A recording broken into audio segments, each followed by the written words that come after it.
Properties of ionic compound.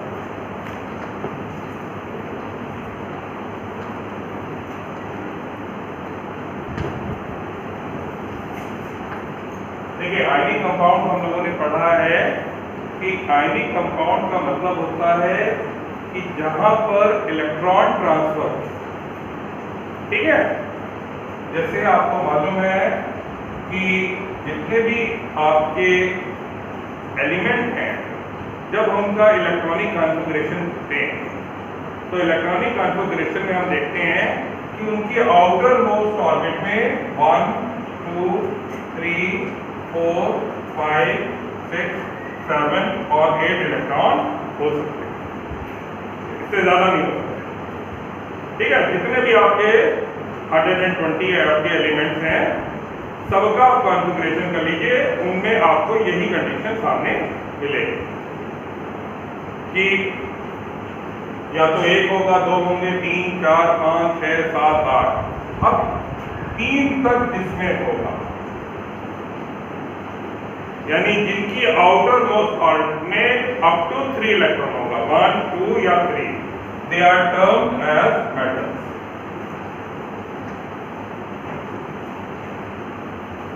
Five, 6, 7, they are termed as non-metals। 4 के आसपास वाले जो होते हैं ये आपके मेटलॉइड्स कहलाते हैं, means they have some common property of metal as well as non metal. ठीक है, अब मेटल और नॉन मेटल के बीच में जो बॉन्डिंग होगी वो बॉन्डिंग आपकी क्या कहलाती है? Ionic bonding. क्यों होगी? क्योंकि मेटल की आउटर मोस्ट ऑर्बिट में 1 2 3 इलेक्ट्रॉन है और नॉन मेटल में 5 6 7। ठीक, अब आप सोचिए हर एटम की टेंडेंसी क्या है कि उनके आउटर मोस्ट ऑर्बिट में 8 इलेक्ट्रॉन पूरे होते हैं। अब उस 8 को पूरा करने के लिए या तो वो 2 इलेक्ट्रॉन डोनेट करें या इलेक्ट्रॉन एक्सेप्ट करें। अब क्या इजी पॉसिबिलिटी है? इसके लिए 1 इलेक्ट्रॉन डोनेट करना आसान है कि 7 इलेक्ट्रॉन रिसीव करना? डोनेट करना आसान है ना। इसके लिए 2 इलेक्ट्रॉन डोनेट करना आसान है, इसके लिए 3 इलेक्ट्रॉन डोनेट करना आसान है। अब यहां पर 5 पे आइए, 5 इलेक्ट्रॉन डोनेट करना टफ टास्क, 6 इलेक्ट्रॉन डोनेट करना टफ टास्क है, 7 इलेक्ट्रॉन डोनेट करना टफ टास्क है। तो क्या काम करेंगे?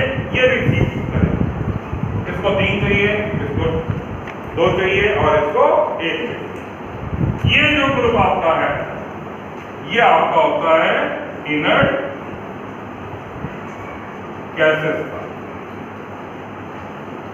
यानी ये वो एलिमेंट है, इनर्ट लिखा हुआ है, means they doesn't need to gain और लूज इलेक्ट्रॉन। क्यों? क्योंकि इनके आउटर मोस्ट ऑर्बिट में ऑलरेडी 8 इलेक्ट्रॉन पूरे हो चुके हैं और बाकी सब लोग यही चाहते हैं कि हमारे आउटर मोस्ट ऑर्बिट में 8 इलेक्ट्रॉन पूरे हो जाए। ठीक है ना। तो इसके लिए क्या काम होगा? ये वाले मेटल वाले अपने इलेक्ट्रॉन डोनेट करेंगे, किसको? Non metal. तो जब कभी भी मेटल और नॉन मेटल के बीच में कंपाउंड फॉर्म होगा वो कंपाउंड कौन सा होगा? Ionic compound. ठीक, यानी उनके बीच में आयनिक बॉन्ड का फॉर्मेशन होगा। और ये आयनिक बॉन्ड कैसे बन रहा है? Transfer of electron from metal to non metal. अब एग्जांपल ले लीजिए, है ना। जैसे सोडियम हमने ले लिया, सोडियम का एटॉमिक नंबर होता है 11, कॉन्फ़िगरेशन क्या होगा? 2 8 1।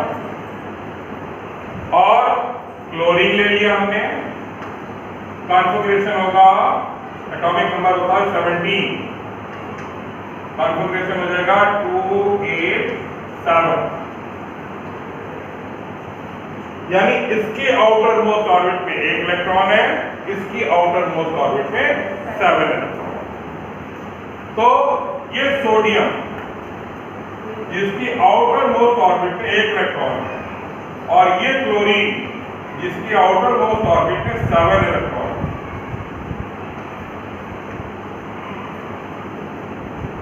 ये अपना 1 इलेक्ट्रॉन पूरा इसको ट्रांसफर कर देगा। जब ये 1 इलेक्ट्रॉन अपना पूरा ट्रांसफर कर देगा तो ये 1 यहां से खत्म हो जाएगा, ठीक है। तब इसके पास क्या बचा? 2a। क्लोरीन के पास 1 इलेक्ट्रॉन आ गया, तो क्लोरीन के पास जैसे 1 इलेक्ट्रॉन आएगा, कौन सी क्लास?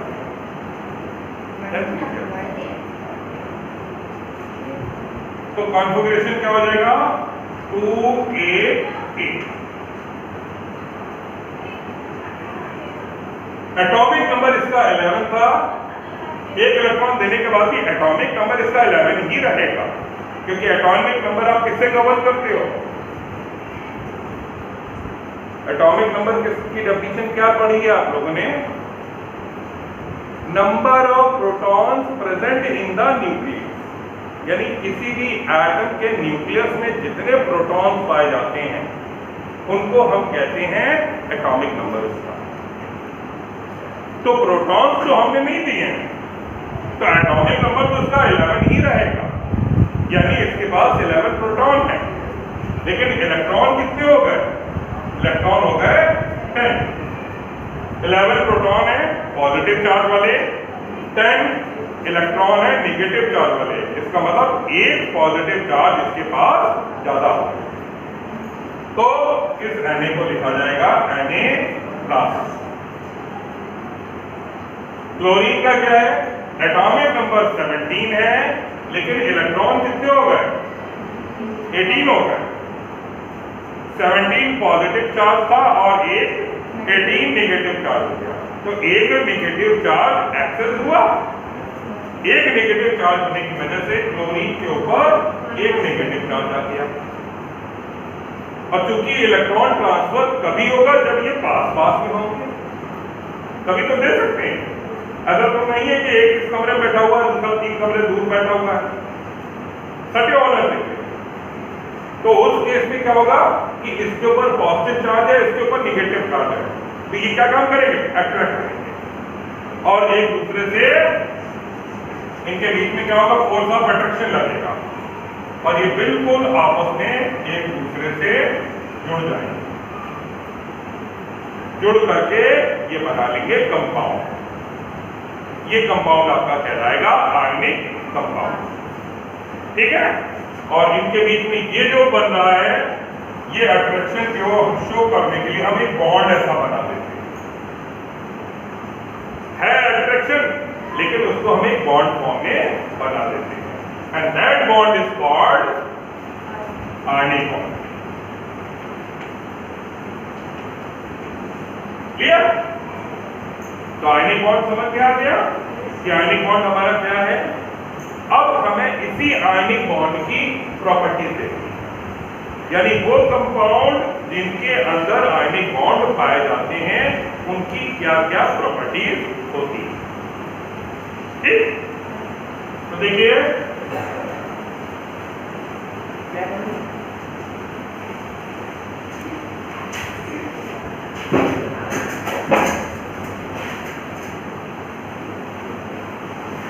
प्रॉपर्टी क्या होगी इनके मेल्टिंग और बॉइलिंग पॉइंट। अभी हमने कहा कि ये आयनिक बॉन्ड जो बना है ये अट्रैक्शन की वजह से बना हुआ है।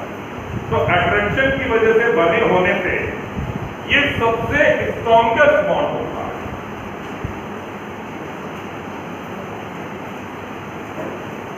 यानी फ्यूचर में जाकर के आप जितने भी बॉन्ड पढ़ेंगे, आयनिक बॉन्ड अभी आपने पढ़ दिया, कोवैलेंट बॉन्ड आपने पढ़ा होगा, नाम सुना होगा, कोऑर्डिनेट बॉन्ड होता है, आगे चल करके आप लोग मालूम चलेगा, हाइड्रोजन बॉन्ड होता है, वंडर वाल फोर्सेस होते हैं। यानी जितने भी तरह के बॉन्ड आप पढ़ेंगे उन सबसे ज्यादा मजबूत होता है आयनिक बॉन्ड। तो इसको स्ट्रॉन्गेस्ट बॉन्ड कहते हैं, ठीक है। स्ट्रॉन्गेस्ट बॉन्ड होने की वजह से इनके बॉइलिंग पॉइंट और मेल्टिंग पॉइंट बहुत हाई होते हैं, ठीक है। कि यदि आप इनको बॉइल कराना चाहते हो, पहले तो आपको पहले दूसरी प्रॉपर्टी को देखिए। Generally compounds are solid. जितने भी आपके ये कंपाउंड हैं वो कैसे होंगे? सॉलिड नेचर के। क्यों सॉलिड है? क्योंकि इनके बीच में जो बॉन्डिंग है वो स्ट्रॉन्गेस्ट है। अब जैसे आप देखिए कॉमन सॉल्ट आपका सॉलिड होता है ना। कॉपर सल्फेट आपने नाम सुना होगा, वो भी सॉलिड होता है। तो ज्यादातर जितने भी आयनिक कंपाउंड हैं वो सारे सॉलिड हैं। Ferric chloride, ferrous sulphate, copper sulphate, iron sulphate, zinc sulphate, all are ionic compound and they are solid in nature. तो अब इनके बॉन्ड को तोड़ना यानी इनको पिघलाना और इनको उबालना बहुत टफ होता है। इसीलिए इनका बॉइलिंग पॉइंट और मेल्टिंग पॉइंट बहुत हाई होता है। ये इनकी खासियत है। बात करते हैं इनकी सॉल्युबिलिटी।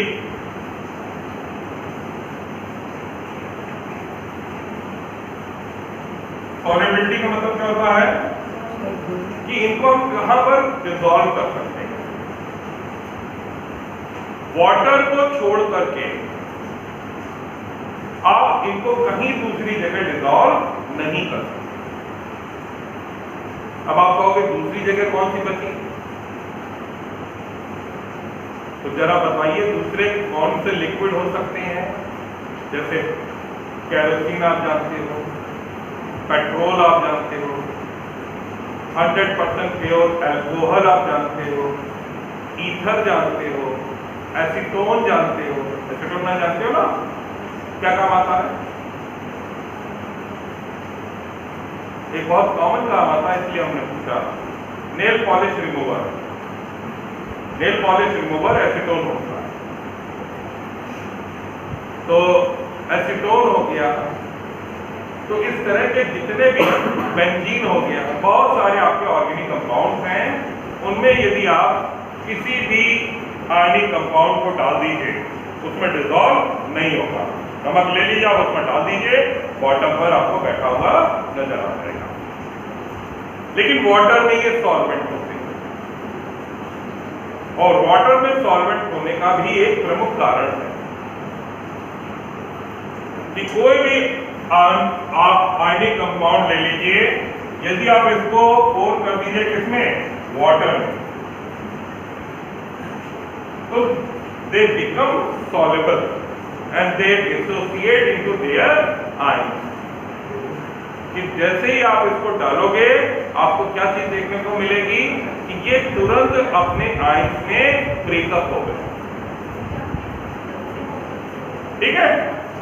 क्यों ब्रेकअप हो गए? नाउ द क्वेश्चन है राइजर। अभी तो हम कह रहे हैं it is the strongest bond, है ना। अभी हमने क्या कहा? It is strongest bond. और अभी कह रहे पानी में डालते ही ब्रेकअप हो गया। तो ये कैसा स्ट्रॉन्गेस्ट है भाई? क्यों डिसॉल्व हो गया? बाकियों में क्यों नहीं हो रहा है भाई? पानी में डिसॉल्व हो रहा है, हम उसको अल्कोहल में डिसॉल्व करने की कोशिश कर रहे हैं, नहीं हो रहा है। बेंजीन में नहीं डिसॉल्व हो रहा है, ठीक है ना। तो कुछ ना कुछ वाटर में है। क्या है वो आपको बताने जा रहा है। यानी यहां पर आपको जरा वाटर के मॉलिक्यूल को देखना पड़ेगा। Structure of water molecule.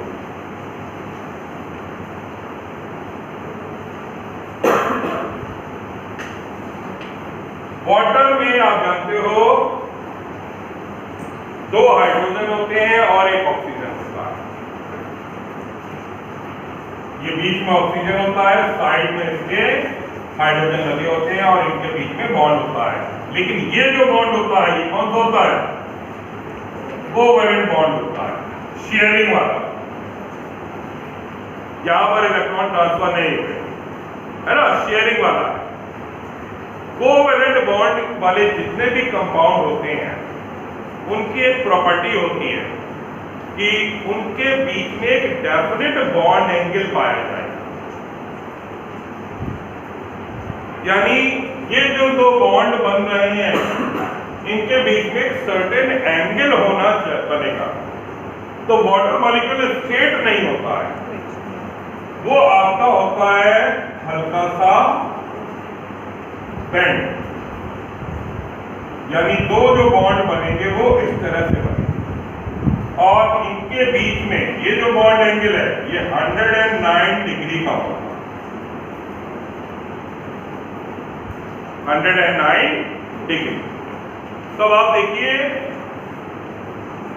नीचे की साइड में आपको हाइड्रोजन नजर आ रहा है, ऊपर की साइड में आपको क्या नजर आ रहा है? ऑक्सीजन। यहां पर एक हाइड्रोजन बॉन्ड बना है, एक हाइड्रोजन बॉन्ड यहां पर बना हुआ है। हाइड्रोजन बॉन्ड कैसे बनता है? शेयरिंग से बनता है। यानी यहां पर एक ऑक्सीजन का इलेक्ट्रॉन होगा और एक हाइड्रोजन का इलेक्ट्रॉन होगा। मान लीजिए हम इसको हटा करके यहां पर हम बीच में क्रॉस की तरह ऑक्सीजन का इलेक्ट्रॉन दिखा दें और डॉट की तरह हाइड्रोजन का इलेक्ट्रॉन दिखा दें, यानी एक क्रॉस एक डॉट। ठीक। अब इस जगह पर क्या होता है, ये जो ऑक्सीजन है ये बेईमानी करता है। बेईमानी क्या करता है? इलेक्ट्रोनेगेटिव नेचर होने की वजह से ऑक्सीजन का नेचर कैसा होता है? इलेक्ट्रोनेगेटिव। इलेक्ट्रोनेगेटिव नेचर होने की वजह से ये क्या काम करता है? ये जो पेयर है इसको अपनी तरफ थोड़ा खींच लेता है। यानी ये जो इलेक्ट्रॉनों का पेयर है ये किधर पाया जाएगा? थोड़ा सा ऑक्सीजन की तरफ, हाइड्रोजन से थोड़े दूर हो जाएगा। तो नतीजा क्या होगा? नतीजा ये होगा कि इस ऑक्सीजन के ऊपर हल्का सा डेल्टा नेगेटिव चार्ज आता है। डेल्टा नेगेटिव डेल्टा बनाने का सबसे अच्छा है 8 आप लिखते हैं ना, 8 को 8 लिखिए, ऊपर उसको कंप्लीट मत करिए, छोड़ दीजिए, वो डेल्टा हो गया। एक डेल्टा आपने ये पढ़ा हुआ है ट्रायंगल वाला, ये हीट के टर्म में यूज किया जाता है, चार्ज में इसको यूज करते हैं। तो इसके ऊपर क्या हुआ? डेल्टा नेगेटिव चार्ज आ गया और इन हाइड्रोजन के ऊपर क्या आएगा? डेल्टा पॉजिटिव चार्ज आ जाएगा।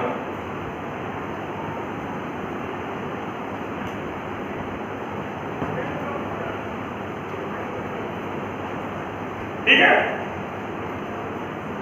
यानी ये स्ट्रक्चर को हम एक इस रूप में लिख सकते हैं कि इधर आपके ऑक्सीजन साइड है और ये हाइड्रोजन साइड है।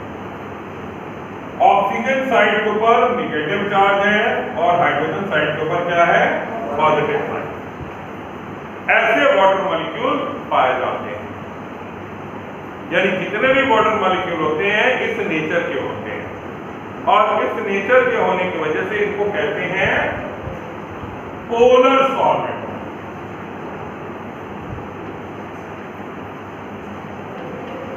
यानी एक ऐसा सॉल्वेंट जिसके दो टर्मिनल्स हमको नजर आए, एक पॉजिटिव टर्मिनल और एक नेगेटिव टर्मिनल। ठीक है, यहां तक क्लियर हो गया। अब जरा एक्टिविटी करके देखते हैं। और बच्चे कम आए क्या सर? हाँ, पढ़ने वाले हैं। तो बच्चा कौन सा है तुम्हारे बगल में? ठीक है। अच्छा, वही तो सोच रहे पहचान नहीं पा रहे। सी अब सी बैठा हुआ, सर ई में बैठो, ई में जाओ।